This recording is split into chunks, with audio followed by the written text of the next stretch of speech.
The Pope is dead. The throne is vacant.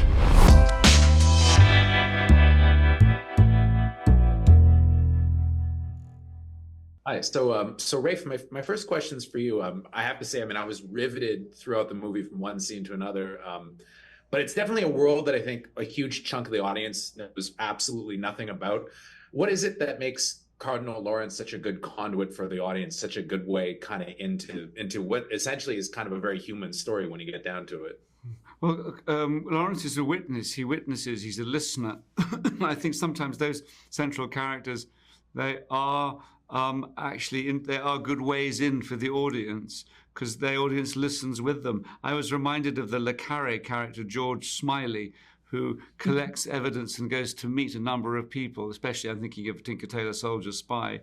And Alec Guinness he's talking to people, finding out what happened. And Lawrence actually finds himself unwittingly put in this position. It's not his intention to become any kind of investigator, but he is by the situation that he's thrown into, things emerge, and he is a listener, and the audience will listen with him. So I think that's a way in for them.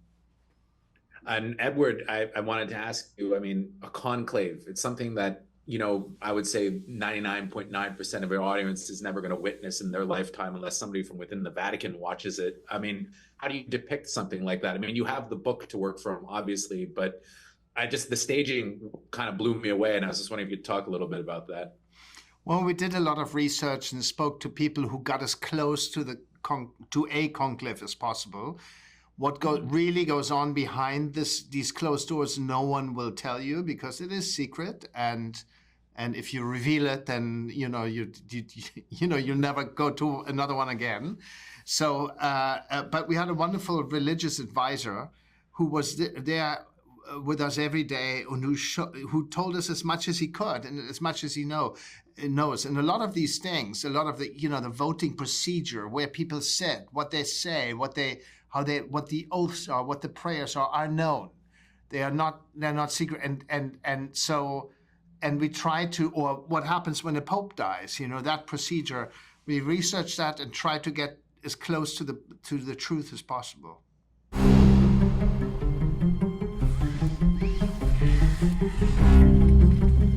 What happened?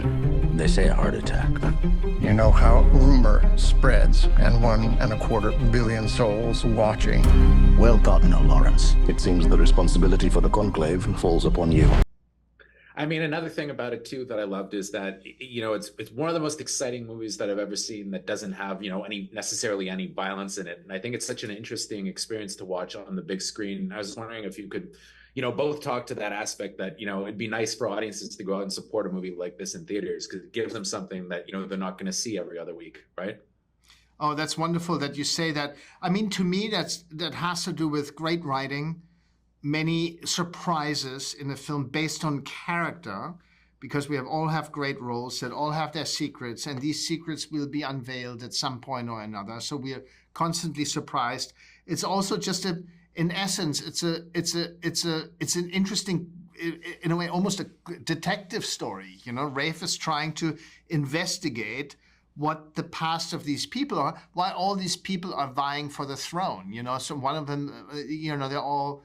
And one of them is going to get that job, and a few of them want it. So that it has to do with conflict. And on top of that, you have a very rich interior struggle that is going on within Ralph's character that is very, grateful. It's grateful. I'm grateful as a filmmaker to be able to film that because it's, silent looks and thoughts that you can film. That are interesting for the audience, that are interesting for the audience to try to understand what's going on. It is like a detective story, but I think the fact that I think that Robert Harris's book was very well researched, so that here is a secretive existing organization. It exists, we know, these ancient rituals, and suddenly stuff is emerging. And I think there's a dramatically healthy tension between this is real and it's plausible. We know that there are transgressions and things hidden, and so it's not fantastical, it's not absurd. these things. So I think that mixture of an existing organisation in which a real thing is happening, the conclave happens, and then there are revelations. So I think as a balance, I think it feels, as I watch it now, and as we were doing it, it felt like we were making something based on a real existing setup. I think that makes it exciting. And also, you asked why. I mean, audiences should go and. I mean, it's beautifully shot by Edward and Stefan. I mean, it's a beautifully composed and edited. I mean, composed in terms of shots, and the score is wonderful. So I think it feels like the sort of thing that you're to get the sense of space, and especially the Sistine Chapel. That stuff on the big screen, you won't get the benefit of that in your sitting room. You must go to the cinema to see it. There is one sin which I have come to fear above all others. Certainty. If there was only certainty and no doubt, there would be no mystery.